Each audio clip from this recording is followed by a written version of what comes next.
10 ఏళ్ల పాలనలో అంటే ఆధ్యాత్మికంగా కానివ్వండి, సాంప్రదాయాల పరంగా కానివ్వండి, అంటే ప్రపంచం ఎగబాకేలా మన భారతదేశం గురించి ఆ విషయంలో మోదీ సక్సెస్ అయ్యారని మీరు అనుకుంటున్నారా?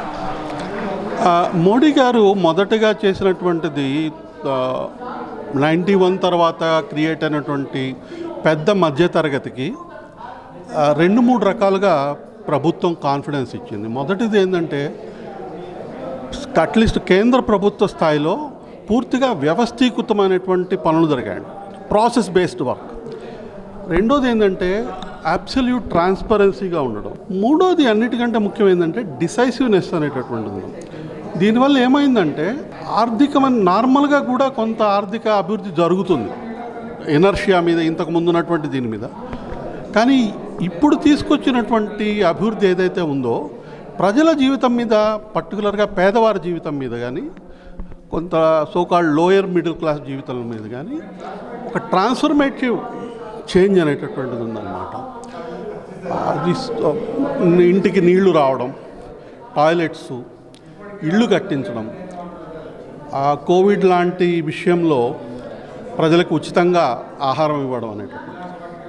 పర్టికులర్గా ఇందాక అక్కడ మీటింగ్లో కూడా డిజిటల్ ఎకానమీ తీసుకురావడం, ఫార్మలైజేషన్ ఆఫ్ ది ఎకానమీ, ఇన్ఫార్మల్గా ఉన్నటువంటి ఎకానమీని కూడా ఫార్మల్గా చేయడం. దీనివల్ల ఏమైందంటే ప్రజలకి తమంటే తాము కాన్ఫిడెన్స్ వచ్చింది. అంతకు ముందున్నటువంటి ఒక విధమైనటువంటి అంతర్గతంగా ఉన్నటువంటి బానిస మనస్తత్వం కానీ, ఆత్మన్యూన్యత భావం, మనమంటే మనం తక్కువగా చూసుకునేటువంటి ఇవి చాలా వరకు మనకు తగ్గాయి. ఈ తగ్గడం మూలంగా ఏంటంటే మనం ఎవరము అనేటటువంటి తెలుసుకోవడం అయింది. మనం భారతదేశ చరిత్ర చూసినట్టయితే మనం చదువుకునేటటువంటి దాంట్లో కూడా 1940 తర్వాత భారతదేశం అట్లా ఆగిపోయింది. ఆ తర్వాత ఏమైంది అన్నటువంటి దాని గురించి మనం చదవము. ఒక 20 సంవత్సరాల పాటు ముస్లిం ఎడ్యుకేషన్ మినిస్టర్స్ ఉన్నారు, ఆ తర్వాత కమ్యూనిస్టులు వచ్చారు.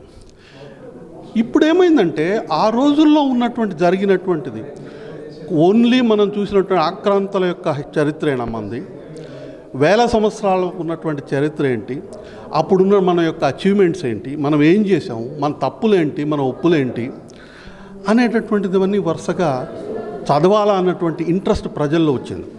ఎందుకంటే ఒకసారి ఆత్మవిశ్వాసం వచ్చినప్పుడు మనల్ని గురించి మనం తెలుసుకోవాలన్నటువంటి ఇంట్రెస్ట్ వస్తుంది ఆటోమేటిక్గా. ఒకసారి ఆర్థికంగా మనం అభివృద్ధి చెందుతున్నప్పుడు, మనం తలెత్తుకొని సమాజంలో తిరిగేటటువంటి పరిస్థితి ఉన్నప్పుడు వరుసగా ఆటోమేటిక్గా నరేంద్ర మోడీ గారు చెప్పినట్టుగా అగర్ హమ్ లోగ్ అచ్చే హోంగే తో దోస్త్ భీ బదలేగా, దుష్మన్ భీ బదలేగా. కాబట్టి మన శత్రువులు కూడా మనకి ఒక విభిన్నమైనటువంటి విధానంగా మనం చూసేటటువంటిది, మనతో ప్రవర్తించేటటువంటి పరిస్థితి ఉన్నది. ఇది చాలా ముఖ్యమైనటువంటిది.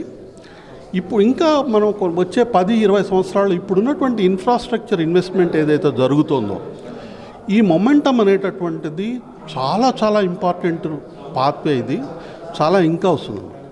ఒకసారి దేశం అభివృద్ధి చెందినప్పుడు కూడా ఆటోమేటిక్గా ప్రజలు మిగతా విషయాల మీద, ఇప్పుడు మనం ఇంటర్నేషనల్ ట్రేడ్ గురించి తీసుకున్నప్పుడు అదే సమయంలో మనం పాతకాలంలో ఇండియన్ ఓషన్లో ఎక్కడెక్కడ పాతకాలపు నావికా మార్గాలు ఎటువంటి ఉన్నాయి, పడవలు ఎట్లా కడతారు వాళ్ళు 1000 సంవత్సరాల కిందట, 2000 సంవత్సరాల కిందట ఉన్నటువంటి పడవ, అంటే పడవలు కుట్టుతో పడవలు చేయడం అనేటువంటి ఇటువంటి విషయాలన్నీ ఈరోజు మళ్ళీ మనం వెనక్కి వెళ్తున్నాం, వాటి గురించి తెలుసుకుంటున్నాం. ఇప్పుడు కుట్టినటువంటి పడవ కుట్టి ఒక 2 క్లాత్ తీసుకొని వచ్చి క్లాత్తో కుట్టినటువంటి పడవ తీసి ఇక్కడి నుంచి ఇండోనేషియా దాకా ఒక యాత్ర చేయాలన్నటువంటి కేంద్ర ప్రభుత్వ కార్యక్రమం ఉందన్నమాట.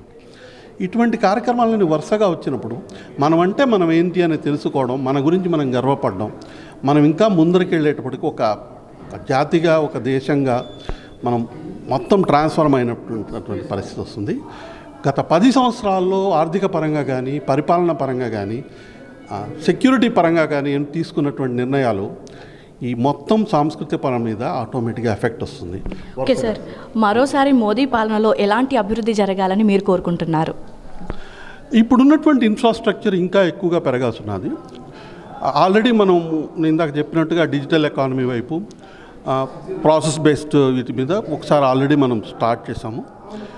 గత 10 సంవత్సరాలుగా ఇన్ఫ్లేషన్ కంట్రోల్గా వచ్చి గ్రోత్ రేటు రెండింటిని బ్యాలెన్స్ చేసుకున్నటువంటి ఎకానమీ తీసుకున్నాం. అంటే ఇంతకు ముందు ఉన్నటువంటి పరిస్థితి ఏంటంటే మనం యూపీఏ పరిశ్రమలు చూసుకున్నప్పుడైతే చాలా హై ఇన్ఫ్లేషన్, సెకండ్ యూపీఏ 2లో హై ఇన్ఫ్లేషన్ రేట్ ఉండేది. ఇప్పుడు మన నరేంద్ర మోడీ గారు వచ్చిన తర్వాత ఇన్ఫ్లేషన్ బాగా కంట్రోల్ చేయడం అనేటువంటి చాలా ఒక మంచి విధానం పరమైనటువంటి ఇదిగా గత 10 సంవత్సరాల నుంచి కూడా ఇన్ఫ్లేషన్ కంట్రోల్ చేయడం, ఒక సస్టైన్గా పర్సంటేజ్గా గ్రోత్ ఉండడం వల్ల ఇది ఒక ప్రాసెస్ కింద వచ్చేసింది. దీనివల్ల చాలా ఒక నెక్స్ట్ 10 years 20 years కూడా ఈ ఇన్ఫ్రాస్ట్రక్చర్ ఎక్స్పెండిచర్ వాళ్ళు వచ్చిన పుష్ ఏదైతే ఉందో ఖచ్చితంగా మనం మొదటి 3 స్థానాలకైతే వచ్చేస్తాము. 2వ స్థానానికి వెళ్ళడం కూడా పెద్ద దూరంగా లేదు. Will cross America. Okay sir ఫైనల్గా NH టాక్స్ నిర్వహించినటువంటి ఇండియా టు భారత్ అనే ఈ ప్రోగ్రామ్కి సంబంధించి దీనిపై మీ ఒపీనియన్? ఆంధ్రప్రదేశ్లో కానీ ఇప్పుడు తెలంగాణలో కానీ కమ్యూనిస్టు వాళ్ళ భావజాలం కానీ లేదా పురాతన కాంగ్రెస్ భావజాలం ఉన్నటువంటి న్యూస్ పేపర్స్ కానీ ఇటువంటివి వచ్చాయి. రెసిడ్యువల్గా తర్వాత వచ్చినటువంటి యూట్యూబ్ ఛానల్స్ కూడా అదే విధమైనటువంటి భావజాలం తీసుకొచ్చింది. కానీ జాతీయవాద భావజాలం నుంచి తీసుకొని వచ్చినటువంటి మొట్టమొదటి పెద్ద ప్రయత్నం, అంతకుముందు ఎవరైనా చిన్నవాళ్ళు ఎవరైనా చేశారో మనకు తెలియదు, మొట్టమొదటి ప్రథమ ప్రయత్నం పెద్ద స్థాయిలో జరిగింది. చాలా ముఖ్యమైన స్థాయిలో జరిగినటువంటిది నేషనల్ హబ్ మాత్రమే. ఇది ఒక స్ఫూర్తిగా తీసుకొని ఇది ఒక్కటే కాదు, ఇంకో 10 మంది ఇటువంటివి స్టార్ట్ చేయాలి. స్టార్ట్ చేసినట్టు ఇది చాలా ఇంపార్టెంట్ వాయిస్. దీనివల్ల దేశాభివృద్ధికి అనేటటువంటి చాలా ఇంపార్టెంట్గా వస్తుంది. చాలా మంచి ప్రయత్నం జరిగింది. ఇంకా భవిష్యత్తులో ఇంకా ఒక రెగ్యులర్ టీవీ ఛానల్ లాగా వస్తుందని ఆశిస్తున్నాం. Thank you sir. తప్పకుండా. ఈ వీడియో మీకు నచ్చినట్టయితే లైక్ చేయండి, 10 మందికి షేర్ చేయండి. అలాగే కామెంట్ల రూపంలో మీ అభిప్రాయాలను మాతో పంచుకోండి. Nationalist hub group of channels ను సబ్స్క్రైబ్ చేసుకుని తెలుగునాట జాతీయవాద జర్నలిజాన్ని ప్రోత్సహించండి. ఈ వీడియో కింద ఉన్న బెల్ ఐకాన్ పై క్లిక్ చేయడం మర్చిపోవద్దు.